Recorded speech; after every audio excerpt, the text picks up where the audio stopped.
Assalamualaikum warahmatullahi wabarakatuh. Halo sahabat klinik kimia semuanya, berjumpa lagi dengan saya Sony Sarifudin di program Klinik Kimia, cara asik belajar kimia, dan tentunya di channel kesayangan kita, yaitu channel Aurum Ramadhani. Sahabat klinik kimia, pada kesempatan kali ini kita akan memasuki submateri termokimia yang terakhir. Di sini adalah bagian yang ketujuh, yaitu penentuan nilai perubahan entalpi menggunakan data perubahan entalpi pembentukan dan energi ikat rata-rata. Untuk selengkapnya, yuk kita lihat video ini. Namun jangan lupa like, comment, share, dan subscribe untuk mendapatkan notifikasi tentang video-video terbaru di channel Aurum Ramadhani terkait dengan pembelajaran kimia di SMA. Jangan lupa subscribe ya. Oke, lanjut kita ke slide berikutnya. Nah, pada video yang dulu saya sudah menjelaskan bahwa untuk menentukan nilai perubahan entalpi di situ ada beberapa cara ya. Kita bisa menggunakan namanya kalorimeter atau menggunakan hukum Hess yang sudah dijelaskan pada video yang sebelumnya. Dan sub dari hukum Hess di sini ada dua, yaitu tentang menentukan nilai perubahan entalpi menggunakan data entalpi pembentukan dan data energi ikat rata-rata. Jadi dua cara ini kita akan bahas sampai habis disertai dengan soal ya, contoh soal dan pembahasannya. Kita langsung saja. Penentuan delta H menggunakan perubahan entalpi pembentukan standar. Kalau reaksi, sahabat, tentunya dapat ditentukan menggunakan data entalpi pembentukan dari zat-zat bereaksi dan produknya. Jadi, nanti kita bisa menentukan nilai delta H menggunakan entalpi pembentukan dari zat masing-masing, baik itu reaktan maupun produk. Dan untuk menentukan nilai delta H itu, berlaku persamaan delta H sama dengan sigma delta H 0F produk dikurangi sigma delta H 0F reaktan. Kurang lebih sederhananya adalah kanan dikurangi kiri atau produk dikurangi reaktan. Jadi nanti kita jumlah nilai entalpi pembentukan dari produk, kemudian kita kurangi dengan jumlah nilai entalpi pembentukan dari reaktan. Seperti apa? Kita lihat ya. Nilai entalpi pembentukan standar beberapa senyawa ditunjukkan oleh tabel berikut. Nah, ini ada beberapa hal nilai entalpi pembentukan standar. Hal yang perlu diingat di sini sahabat, yaitu untuk nilai untuk unsur bebas, nilai entalpi pembentukannya adalah 0, seperti hidrogen dan oksigen, ini nilainya adalah 0. Langsung saja kita ke penentuan delta H menggunakan data energi ikat rata-rata. Energi ikat rata-rata adalah energi yang diperlukan untuk memutuskan sebuah ikatan dan seluruh ikatan. Dari seluruh ikatan gitu ya, memutuskan sebuah ikatan dari seluruh ikatan suatu molekul gas menjadi atom-atom gas pada keadaan standar. Contoh, ada metana diputus tangannya ya satu gitu ya menjadi CH3 ditambah H. Jadi ikatan antara C dan H itu diputus salah satu menjadi CH3 ditambah H. Ternyata untuk memutuskan yang butuh kalor sebesar 45 kJ. CH3 kemudian diputus lagi menjadi CH2, CH2 diputus lagi menjadi CH, dan CH diputus lagi menjadi C. Delta H-nya kalau kita jumlahkan seluruh persamaan ini ketemu CH4 menjadi C ditambah 4H, delta H-nya totalnya adalah 1665 kJ per mol. Dan apabila kita gunakan rata-rata ya, rata dari 1665 ini kita bagi dengan 4, maka ketemu nilai sebesar 416,25 kJ per mol. Nah, nilai ini kita anggap sebagai energi ikat rata-rata untuk setiap ikatan C dengan H. Nah, itulah yang disebut dengan energi ikat rata-rata.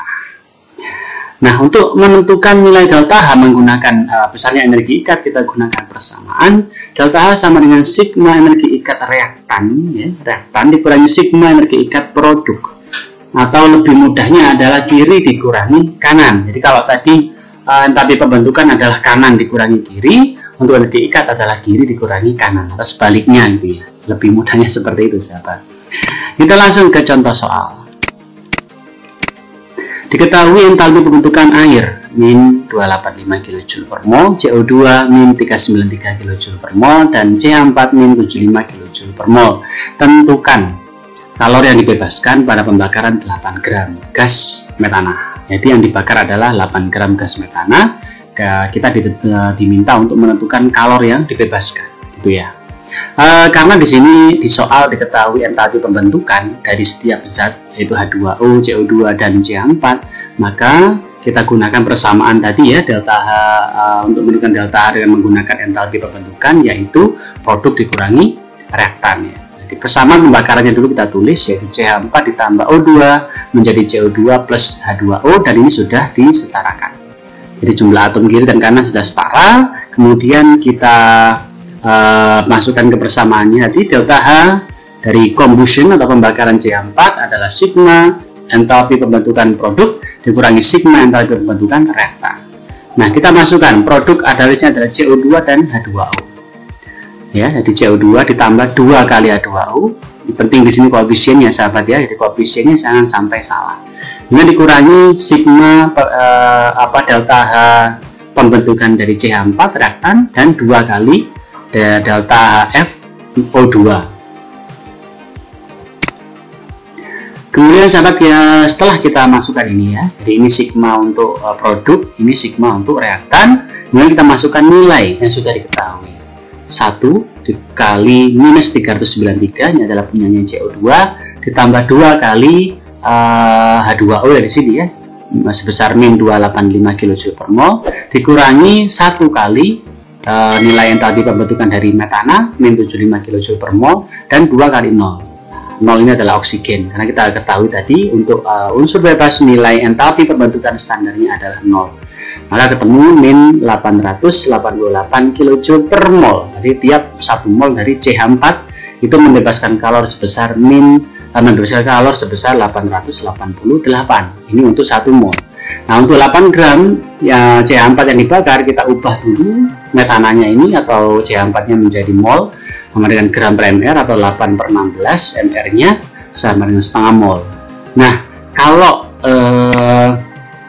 ini untuk 1 mol ya, 1 mol CH4, maka kalau setengah mol berapa ya, tinggal ini dikali setengah atau dibagi 2, maka nilainya adalah minus 444 kJ, atau dengan kata lain pembakaran dari CH4 sebanyak 8 gram membebaskan kalor sebesar 444 kJ. Jadi yang perlu diingat di sini sahabat adalah persamaannya ya, persamaannya. Langkahnya berarti kita setarakan dulu. Jadi ada persamaan, kita setarakan, kemudian kita masukkan ke persamaan kanan dikurangi kiri. Jangan lupa dikalikan koefisiennya ya, karena tadi berhubungan dengan persamaan yang sudah setara. Kemudian kita hitung nilai delta H-nya, maka ketemu nilainya minus 888 kJ per mol. Nah, karena diminta hanya 8 gram atau hanya setengah mol, ya kita bagi 888 ini bagi 2 menjadi 444 kJ. Seperti itu. Oke, kita lanjut ke nomor 2. Perhatikan data energi ikat rata-rata berikut ini. Ini ada CH, C dengan CL, C dengan C, C rangkap 2 dengan C. Tentukan entalpi reaksi dari persamaan berikut ini. Ini adalah persamaan reaksi adisi alkena ya. Alkena menjadi kloroetana ya, kloroetana. Reaksi menggunakan asam klorida. Untuk menentukan berapa nilai delta H dari persamaan reaksi ini, langkah pertama kita harus membuka strukturnya, karena kita harus menentukan ikatan yang ada di dalam zat reaksi atau reaktan dengan zat yang ada di produk. Nah, di sini kelihatan sahabat, ini ada rangkap 2, ada yang tunggal, ada H dengan Cl, H dengan C, C dengan C, C dengan H, C dengan Cl, begitu banyak. Nah, persamaan yang kita gunakan tadi adalah untuk jika diketahui energi ikat rata-rata, kita gunakan persamaan kiri dikurangi kanan ya. Kiri dikurangi kanan. Reaktan dikurangi produk. Di sini yang pertama reaktan ada C rangkap 2 dengan C ditambah 4 kali C dengan H, 1 2 3 4 gitu ya. Ditambah ikatan H dengan Cl, ini dikurangi, ini produk reaktan sudah, sekarang produk. C dengan C ada 1, CH ada 5, 1, 2, 3, 4, 5, kemudian 1 kali C dengan Cl. Kemudian kita masukkan nilai dari masing-masing ini tadi ya sahabat. Kalau dikurangi juga boleh, misalnya di sini ada 4 CH, di sini ada 5 CH, kita kurangi, jadi 4-nya ini akan hilang. Ini cara mudahnya ya, ini sudah 4, ini 5, berarti tinggal 1 gitu. Tinggal kita masukkan nilainya. Ini adalah nilainya 614, H dengan CL nilainya adalah 431, C dengan C 348, C dengan H 413, C dengan CL 328, maka ketemu minus 44 kJ per mol. Nah, jadi jawabannya yaitu min 44 kJ per mol. Mudah sekali sahabat untuk menentukan nilai perubahan entalpi dari suatu reaksi jika diketahui data energi ikat rata-rata. Jadi tinggal mengingat saja, langkahnya adalah kita buka struktur dari setiap reaktan dan produk, kemudian kita masukkan nilai energi ikat yang ada di dalam struktur tadi ya. Dengan persamaan kiri dikurangi kanan. Next, sahabat, kita ke soal yang nomor 3. Perhatikan data energi ikat rata-rata berikut. Ada CH, C dengan C, C rangkap 2, CH dengan H. Tentukan entalpi reaksi berikut. Nah, ini adalah reaksi adisi juga, cuma menggunakan adisi hidrogen ya. Adisi hidrogen dengan katalis biasanya ini. Nah, langkah yang pertama seperti yang tadi, kita buka strukturnya sahabat. Kemudian kita bisa coret aja, lebih mudah yang kita coret. Kalau ada yang sama nih, kita coret. Ini CH-nya ada 4, 1, 2, 3, 4. Nah, di sini 1, 2, 3, 4. Nah, cara mudahnya ya. Ini berarti sudah hilang ya, 1, 2, 3, 4. Berarti sisanya yang ini, karena tidak ada yang sama lagi, tidak ada yang bisa dicoret lagi.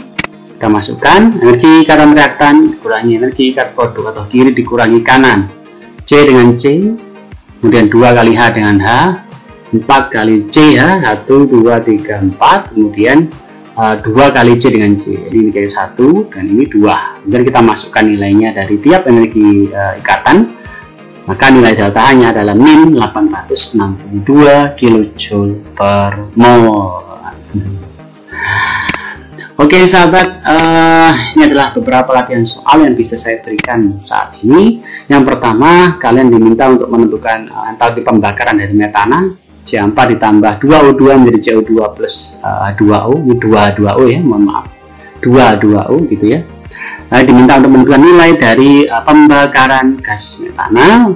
Kemudian soal yang kedua, diketahui beberapa energi ikat rata-rata, ada C dengan O, C rangkap 2O, C rangkap 3 dengan O, H dengan H, C dengan H, dan O dengan H. Tugasnya adalah kalian diminta untuk menentukan nilai perubahan entalpi dari reaksi karbon monoksida ditambah 2 hidrogen ya, 2H2 menjadi metanol atau CH3OH. Jangan lupa untuk yang nomor 1, persamaan yang digunakan adalah kanan dikurangi kiri karena diketahui entalpi pembentukan standarnya ya, kanan dikurangi kiri. Yang ini karena diketahui energi ikatnya, maka persamaannya adalah kiri dikurangi kanan atau reaktan dikurangi produk. Tapi terlebih dahulu jangan lupa untuk membuka struktur dari spesies-spesies yang ada di dalam persamaan reaksi tersebut. Oke sahabat, itu saja yang bisa saya sampaikan untuk video yang terakhir termokimia, dan sudah selesai ya termokimianya untuk sampai ke bagian yang ke-7. Sebelum saya tutup, jangan lupa like, comment, share, dan subscribe. Tekan tombol loncengnya untuk mendapatkan notifikasi tentang video-video kimia terbaru dari channel Aurum Ramadhani.